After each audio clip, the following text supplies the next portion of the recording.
Después man post na su Facebook account el alcalde Ben Climaco Salazar con el retrato tadale mira el diseño del decoración na City Hall este año Pascua y alcanza na más de 1,000 el share de este, mientras más de 3,000 también el ya dale positivo comento y aprecia con este año tema It's a Small World. El tema It's a Small World ya saca na konsepto del Disney tadale mira un mundo lleno de alegría y esperanza. Na konsepto del ciudad, taman highlight el tema Unity in Diversity, onde el magagente ta vivi junto, a mediante el diferencia na tribo, color y fe. Na entrevista del news team con cuantos el magavivientes ta pasa enfrente na City Hall, no hay pa man ka ba arregla con este pero sila mismo ta expresa ya excitement. Asegun con un estudyante, un atraksyon según este mala palasyo diseño enfrente na City Hall que ta llama di ila atensyon.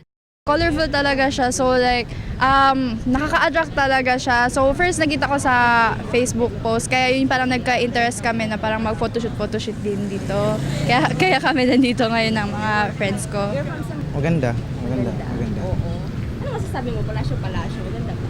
Oo, Disneyland daw. Kuha ba talaga ang tsura ng Disneyland? pwede. Para con Rodrigo Alberto, mas bonito según este si Ardea llegar el noche.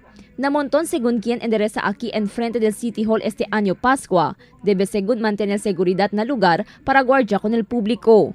Basta sila ng seguridad mga hente que okay lang. El gobierno local esperanza arde con el City Hall na primer semana del mes de diciembre. Objeto de este darle alegría con magavivientes y visita durante la celebración del Pascua. Una manera también este para man promote con el ciudad y darle mira si kilaya de tranquilo y bonito el lugar. Crystal Almonía, Dateline Zamboanga.